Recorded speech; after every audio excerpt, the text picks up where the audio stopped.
Hey guys, what's up? We've got a interesting deck profile for you guys today. It is the Mono Red Saiyan Showdown Broly leader that I don't see getting played too often, and there's a big reason why. It's not great, but it's a very fun deck to play, and maybe with a few bits of support. I think the deck kind of, if it could do one or two more battle cards, or you know something down the line, it would make the deck significantly better. But for now, it's kind of just a fun, maybe possible rogue deck. We're gonna jump right into it. For anyone that kind of is thinking about playing red but doesn't want to play it the standard way, this deck is a very excellent and unique strategy. So we'll talk about the leader because a lot of people will not have maybe even seen this leader.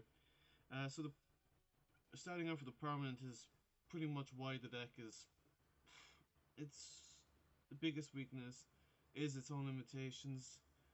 Is the fact that you can include non-Broly battle cards in your deck, so it means you have to play the Broly super combo. I believe there's only one, and it's good for the deck, but you would kind of like the option to be able to split with a Raditz or something just for more card advantage. But this deck doesn't have an issue with getting cards in hand, so it's not the worst. It's a good combo for the deck, but obviously, there's no Broly Overwhelm cards. There's only a Dark Broly, which obviously you cannot include in this deck. So that is a significant weakness of the deck, is that you can't Overwhelm.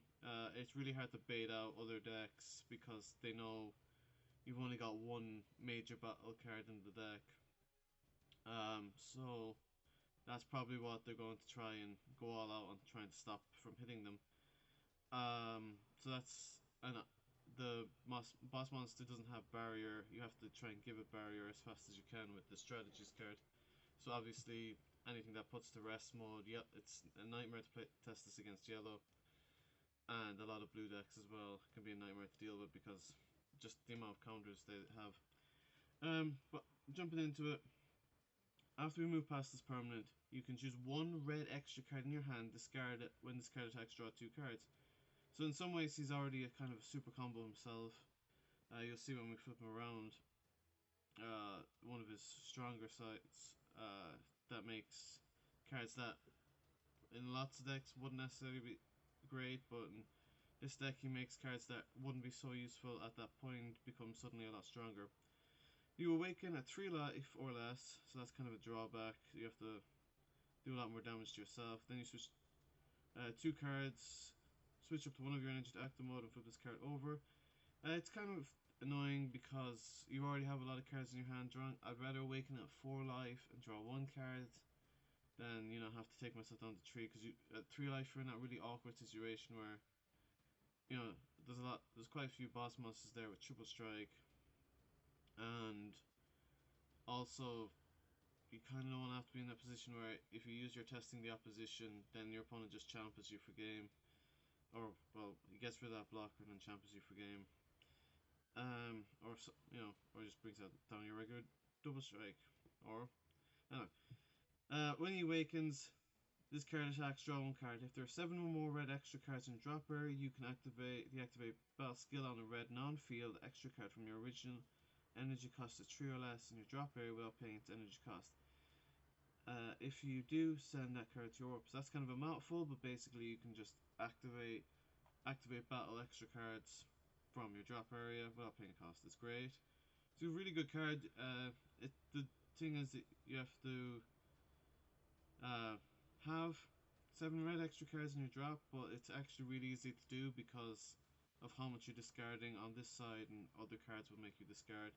And you'll be comboing certain cards as well, so you'll always be doing an activate battle, so you should have the 7 in your drop pretty quickly, unless you're facing some deck that forces you to warp a bunch of cards, which this deck would be dead against. You can use your activate battle, choose one red extra card in your hand and discard it. This card gets plus 5,000 power for the battle, so that's a really good extra little tidbit. Obviously the deck kind of needs to have the activate battle because you're not playing that many battle cards, and if you can't tap, if you're all tapped out,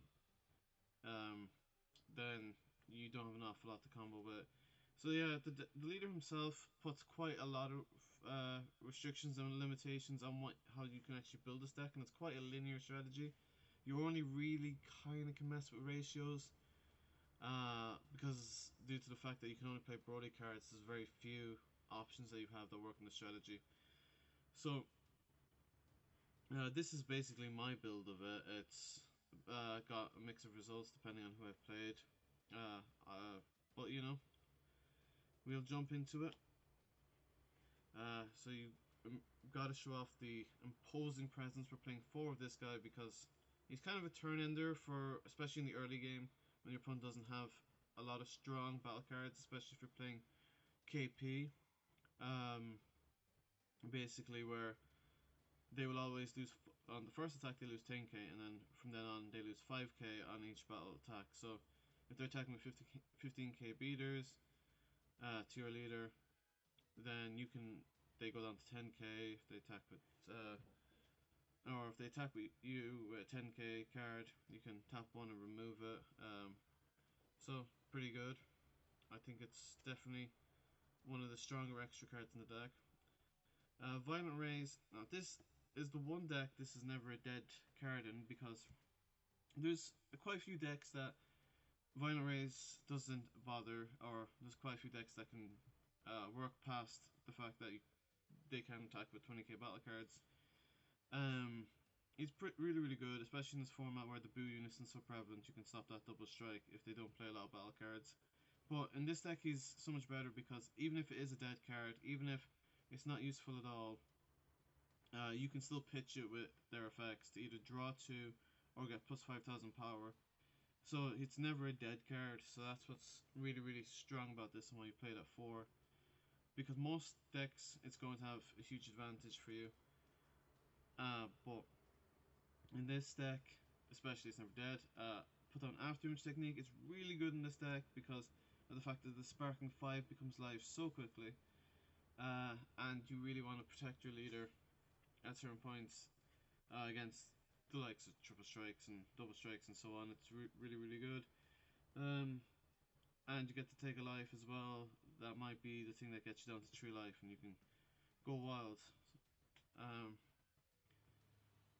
One Realm of the Gods Ultra Instinct. It's a good card. I really like it, but it's not the most. It's a kind of situational in its use, but you know, it's good removal.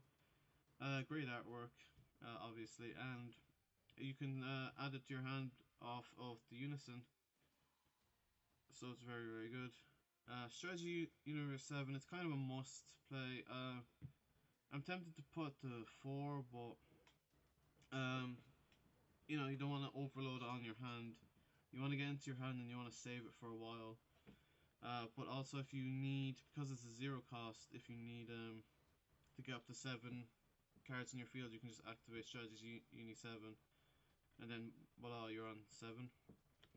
Freezes Death Ball, pretty much the same as Realm of the Gods Ultra Instinct. I prefer this card just because the minus 10 to the leader a lot of times is what's going to win you the game. Because they might have enough to combo up to 40k or 50k or whatever you're 35k, whatever you're swinging with, but then the minus 10k tends to just be what pushes over the edge.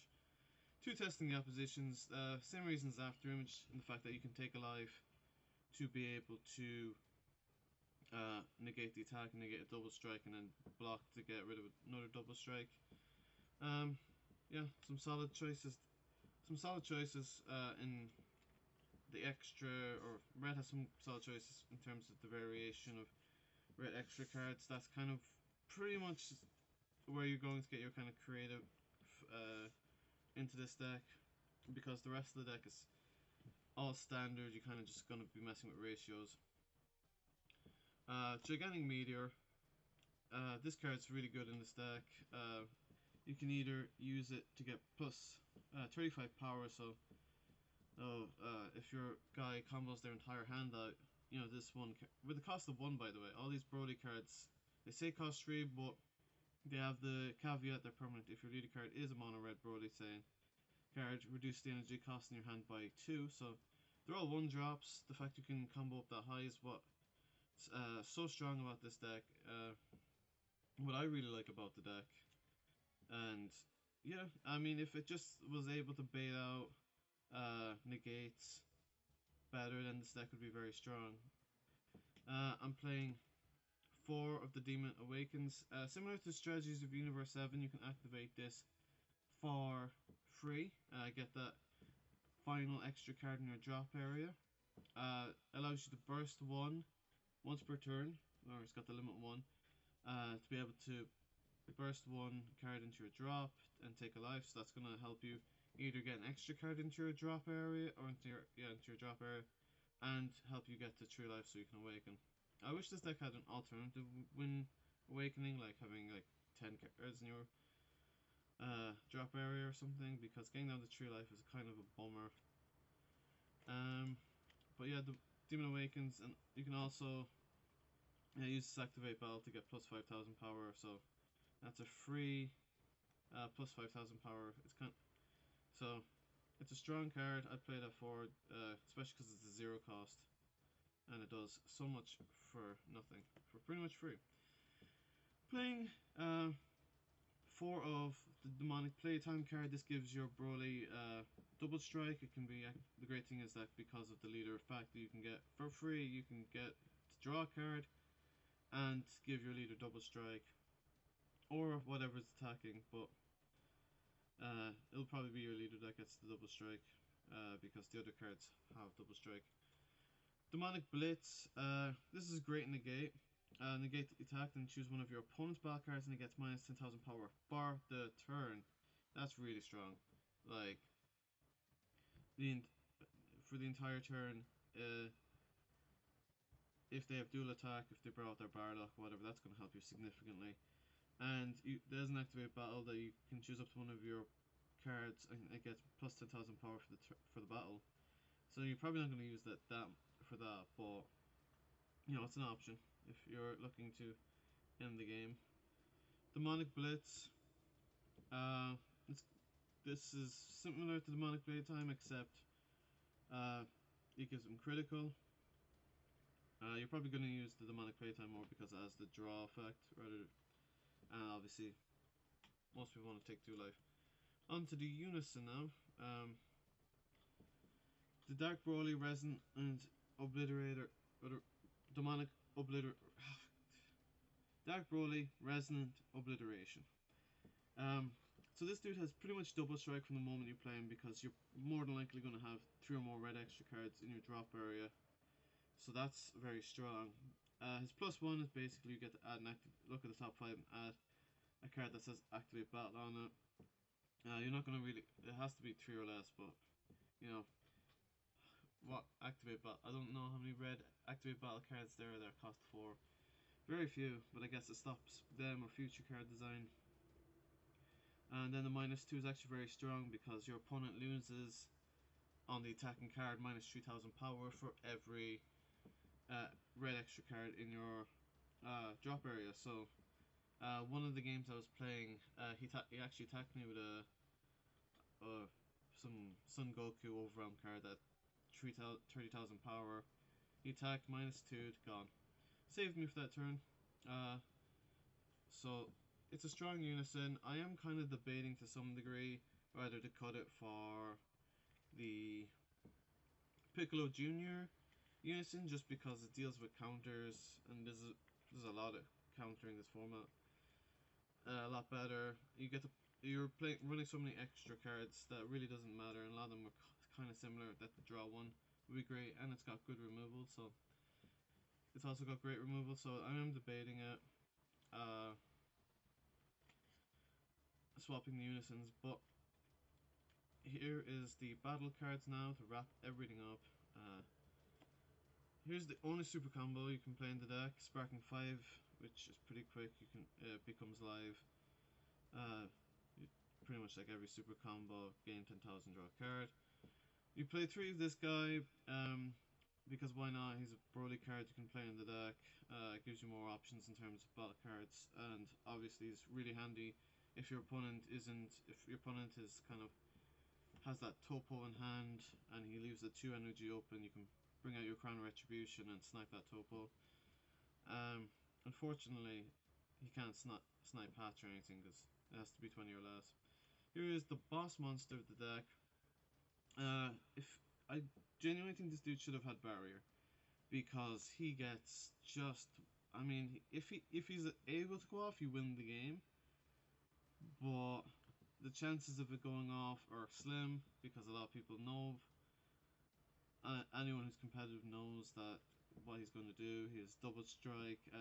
He's even though it says 6, you can bring him out for 3, and he's essentially a dual attacker because you can, when you an activate battle happens, you can pitch a card and restand him. So double strike 35k, and then when you bring him out, you're probably going to see him turn 3 or turn 4. So you're going to want to try and end the game there, and you'll hopefully see this boy as well, the Great Destroyer. You can attack twice with him, remove him from the game, bring out Great Destroyer, and then you'll win the game because uh, if the combo fully goes through, it's very unlikely your opponent will be on by turn 3 or 4, will still be on more than 6 life. Um, so, if this goes through, that's 2 double strikes and then a third double strike.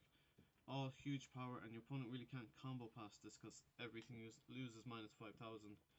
So unless they had all 4 super combos in hand, and even at that, that doesn't get them up, won't get them up to 40k. So this guy, when he hits the board, he should end the game unless they have a negate ready for him. But fingers crossed they don't. That's my deck. I really love the deck ending on that climax of him going from Super Saiyan to SS4 to win you the game.